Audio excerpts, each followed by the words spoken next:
From the White Plains Community Media Studios in White Plains, this is the Progressive News Network, voices from the grassroots of Westchester. Hello, I'm Chuck Bell, and I'm your host for today's show. For those who are not familiar with Progressive News Network, our programs are taped live here in White Plains and in New Rochelle, and our focus is on economic, political, and social issues that are affecting all working people and diverse communities in Westchester County.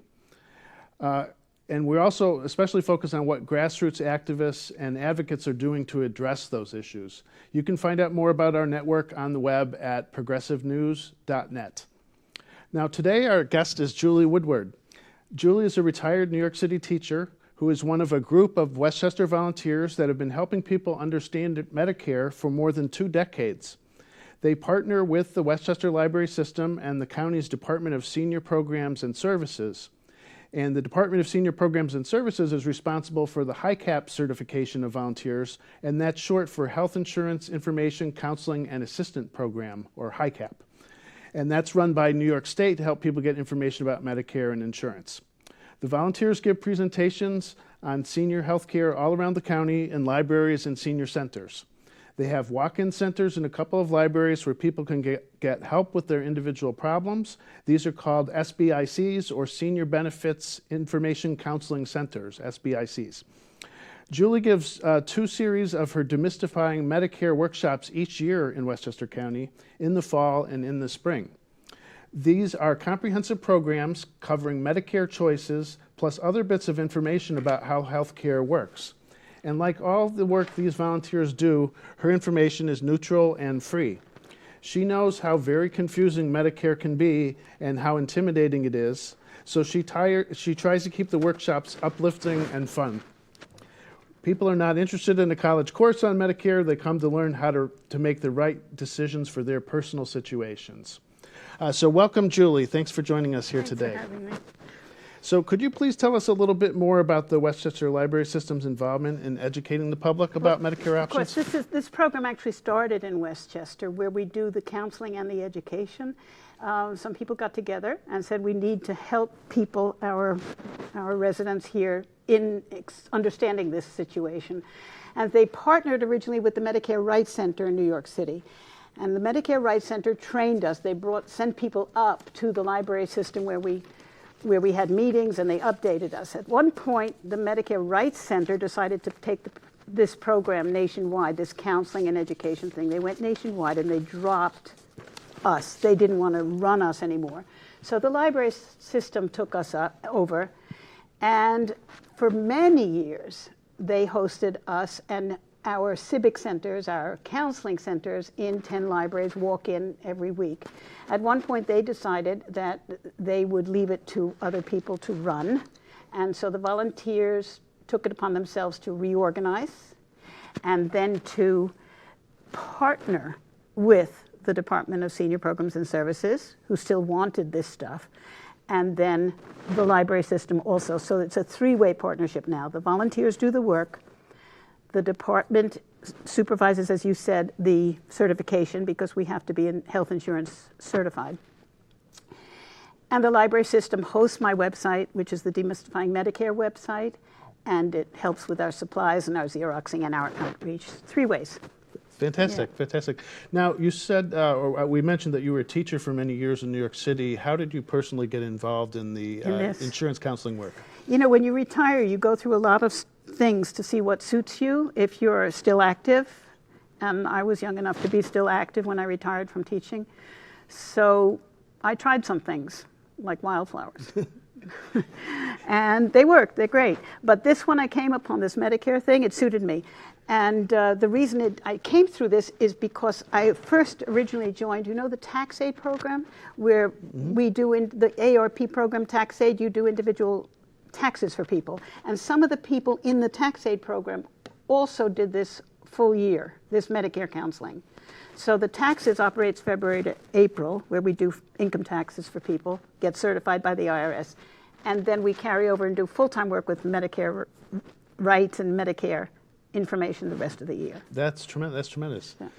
So I think we're going to talk next about the Demystifying Medicare website, Yeah. which is a great resource to get lots of information about Medicare, and particularly because it's customized and geared towards New York State residents. So if you live in Definitely. another state, some of this information could be off base. Yeah. But what resources are available at the Demystifying Medicare website to help people learn more about the Medicare program? Okay, so the reason that it was set up originally was in COVID, because the library system, I had been doing the program since 2014, the lectures, the workshops, but they wanted a Zoom presentation, and I thought that wouldn't be convenient for seniors, that's not going to work.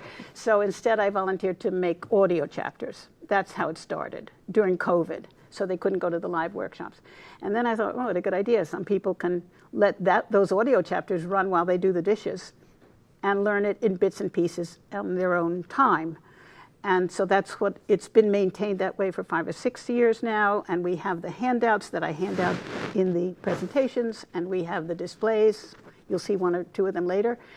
And it's exactly the same thing. So even if they can only come for an hour and a half to the live presentation, they can see the rest of it online.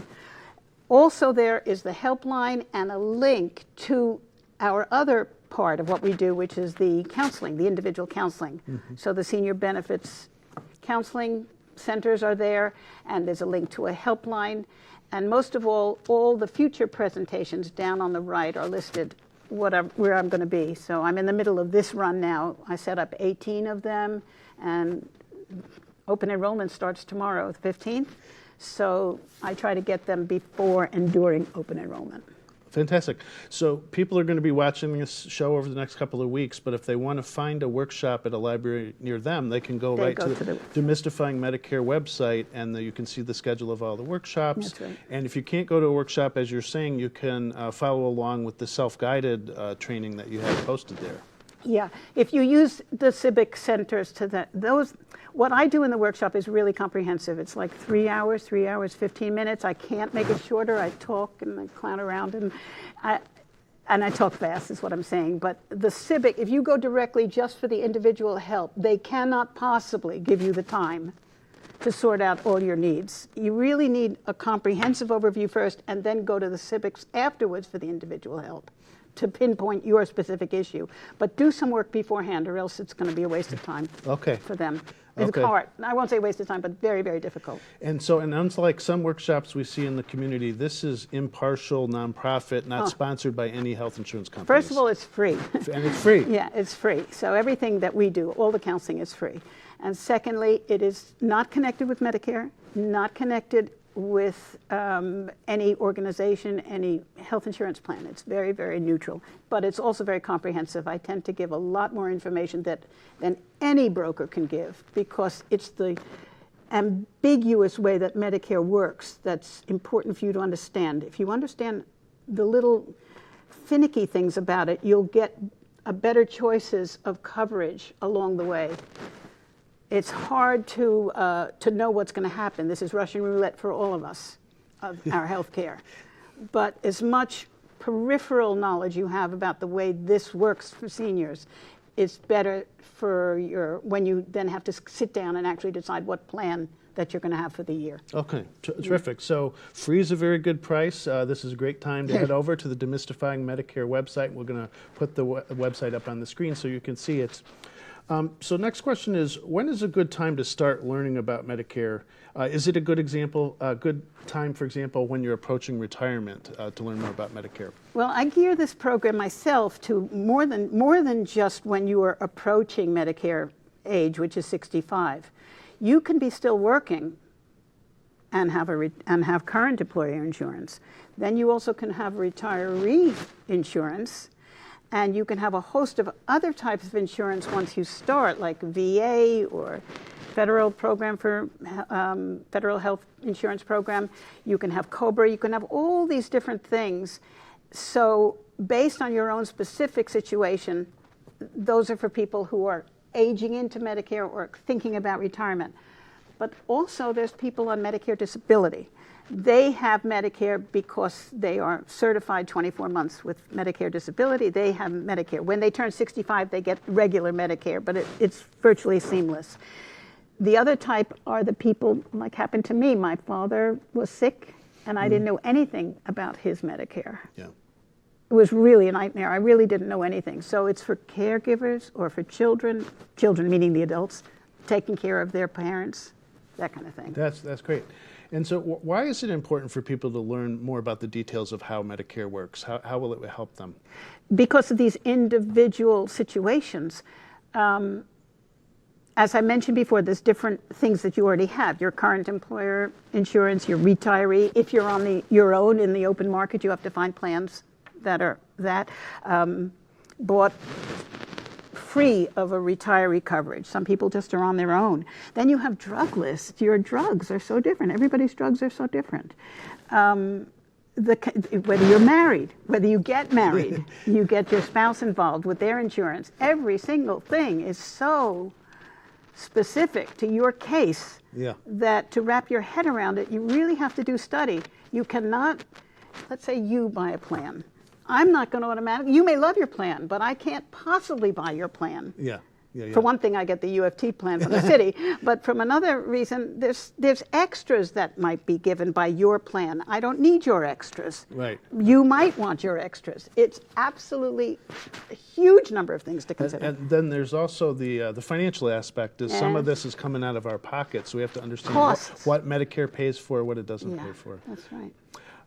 Okay, so let's talk about how the Medicare program started and how it's been modified over time. Okay, so it did start with the Social Security Act of 1965, and before that there was no medical in the Social Security Act, and they put that together in Social Security Act of 1965, creating Title 18 and Title 19. So Title 18 is Medicare and Title 19 is Medicaid. Medicare is for seniors, basically. Title 19 is for people who are financially stressed. You can have both when you're financially stressed. So they give you the health insurance through Medicare, and they give you other services like long-term care, nursing home, through Medicaid. But it's two separate things. Medicare is insurance, and the other one is a variety of things, okay? And you were asking me how it started. Then after that, it got very much more complicated. And the original Social Security Act wanted to cover everybody, but you know that women didn't work, all of them, in those days. The husband worked. So they tried to reach out and get everybody in there. So you could get Medicare with 10 years of contributing into the system, or 40 quarters, or you could get it on a close relative's work history. They paid into the system. But over time it expanded and expanded and expanded. It was trying to reach everybody. It had chiropractic, but it put in eventually physical therapy, speech therapy. It put in, the ALS and end-stage renal disease for kids. They don't have to be 65. They have this sickness all their life. They wanted them covered. They put in hospice eventually. And then it came to past 2000, where they needed to put in drugs. They didn't have drugs. So the law in 2003 was created to add a Part D for drugs, all right? Now we missed Part C. Part C was always there from the very, very beginning in a certain form, but it wasn't called Part C. It's kind of a managed care where a company would get funds from the government and manage your health care, okay? Didn't get called Part C until 1997. Then Part D was the next part. Part D doesn't stand for drugs, it stands for the next part that they built. And that was created with all for-profit companies. And then it had more acts from different presidencies and different things, like Obamacare. We think of Obamacare being just for people who are under 65, but it had things in the background built in to help Medicare. Yeah. So people don't want Obamacare necessarily to go, even if you're over 65 and you can't get one of those plans, in the background. Yeah. Well, the drugs can be very, very expensive, too, if you don't have help to buy them. Sure. Yeah. Yes. Okay, so what is the resulting structure of Medicare as it exists today? Yeah. I understand people have a basic choice of staying in traditional or original Medicare or choosing a Medicare Advantage plan. operated by a private insurance company. Is that basically correct? Yeah, we have to understand the parts of Medicare. So the main parts that were set up in 65 were Part A and Part B. I'm going to throw one at you that you didn't expect. What is Part A? Well, I think it's inpatient care. It is he's Yeah, right. But And most nobody- people say hospital care. That's because I went to your training. Okay, So, all right. Most people will, in resounding effort, say hospital. So let's get rid of that. It's Part A is inpatient. And because what happened over time when they created the hospital, the concept of hospital, more and more companies and more entities were pushing some of the costs onto Part B as outpatient. So we have something called outpatient surgery. Where is that done? Frequently in Part B? It's B, Yeah. and it's frequently done in a Oh, yeah, hospital. uh-huh. So we can't use hospital just for Part A. We have to use it for Part B, which is outpatient. So I have a little chart. Is this the time to take this chart betcha. out? I brought this because this chart is really infinitely easier to understand than the one in the book. I think it's on page 10 in the Medicare and You book. So we want to look at the two ways that you can get Medicare, the two different delivery structures. There's an a la carte side where you get things, you have different types of premiums in different pieces, or you get the complete dinner menu here. So the a la carte side, let me consider this black box is original Part A and original Part B. That's what you paid in through your work history. You paid into your FICA. So you get A through that, and then there's, you definitely get A. There's also costs with B. Let me continue, explain it this better. A has two costs that are involved with it. You paid in, there's no premium for A because you've been paying in for those 10 years. But there are copays and there is a deductible. If you breathe 5 minutes or 10 seconds of inpatient air, it's going to cost you this year more than $1,600. That is a cost that Medicare does not pick up. Copays also are in here. So the deductible is over $1,600, and then you have copays when your stay lasts for a long time.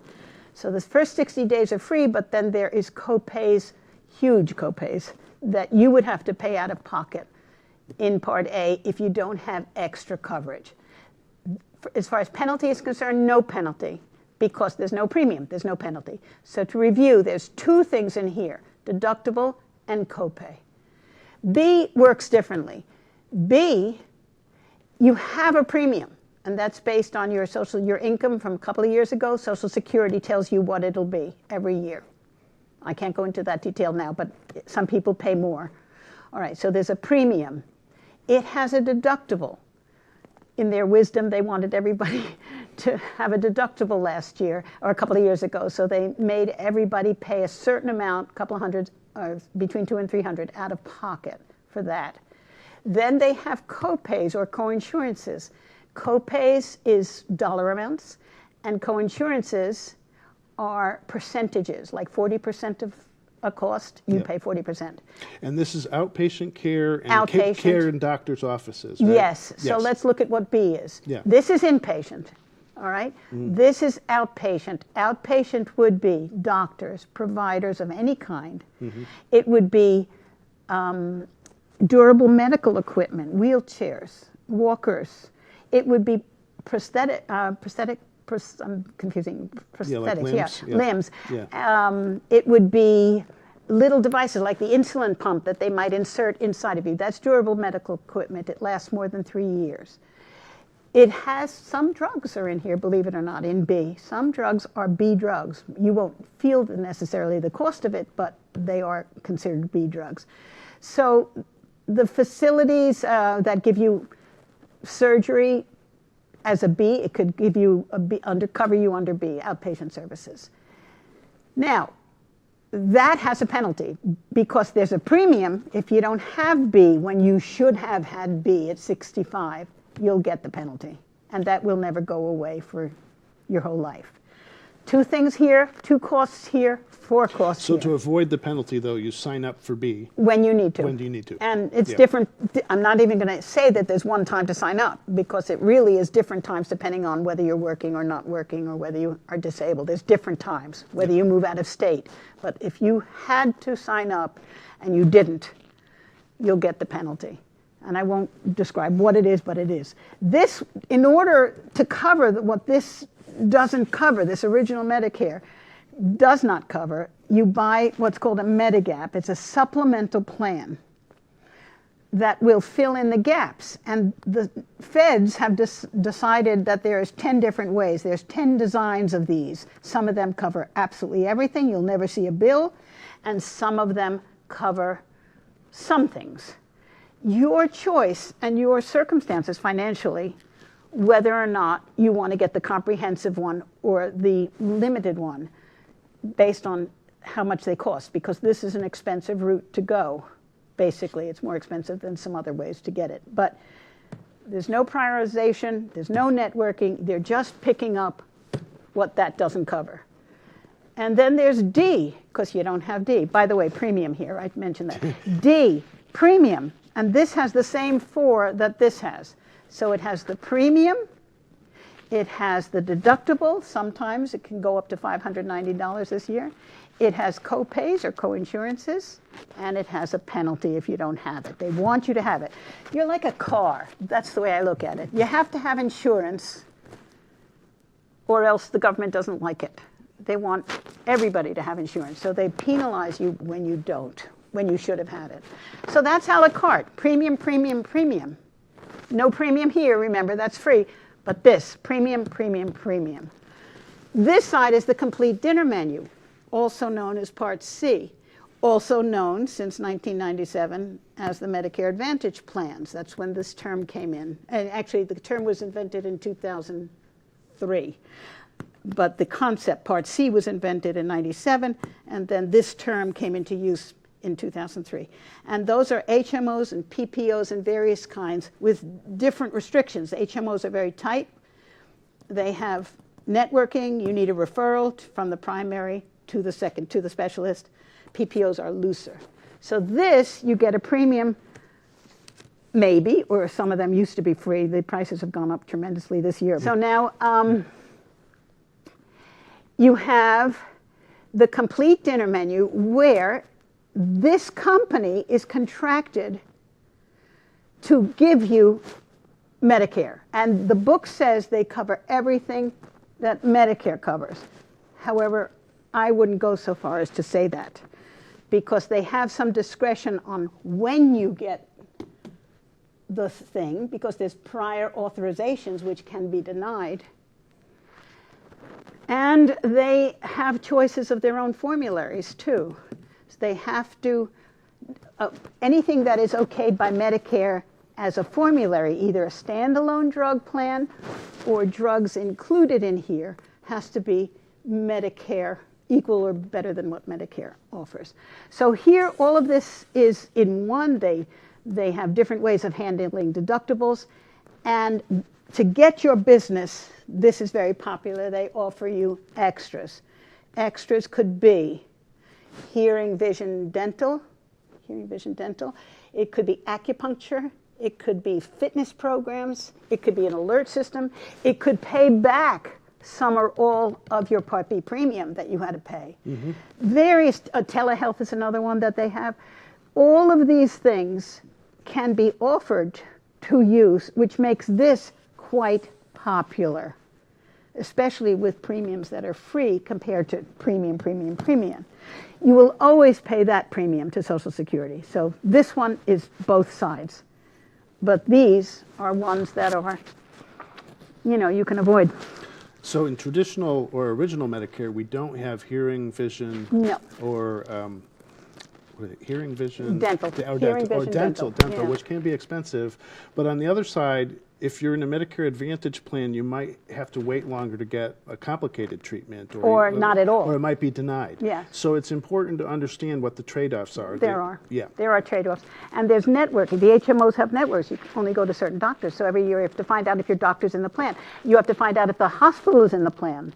A couple of years ago, Montefiore wouldn't accept United Healthcare plans or any of the United Healthcare. And some hospitals I heard recently now are not accepting any Advantage plans. Yikes. I heard, don't test me on this, but I just heard that there's two very big, John Hopkins and something, not in our state, Yeah. not accepting.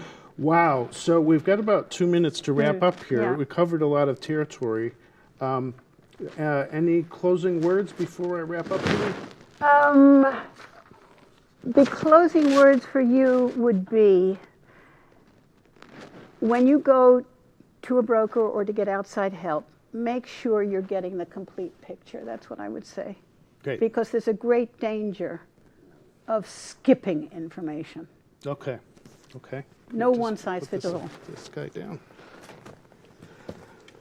All right. So we hope that we've stimulated your interest to learn more about Medicare. And if you want to learn more, this is a great time to do it because the open enrollment period is coming up, and we've got workshops scheduled all over the county at the different branches of Westchester Library System. So please sign up to attend a Demystifying Medicare workshop, or visit the website to go at your own pace, or speak to a trained counselor by using their hotline. So to learn more, visit the Demystifying Medicare webpage, which is hosted at the Westchester Library System under the Services tab, or call their helpline at 914-813-6100. That's 914-813-6100.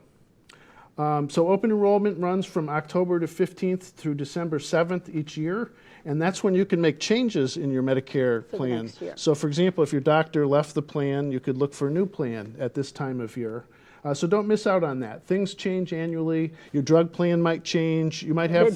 They significant drops in the number of plans based on current legislation. Right? Yeah. So it's a good time to update your coverage. Thank you so much, Julie, for this great pleasure. public service that you and the other Medicare volunteers are providing through the library system and the Department of Senior Programs and Services here in Westchester County. That's all for today. For a tape of this broadcast and more information about Progressive News Network, please visit us online at progressivenews.net. Thank you so much.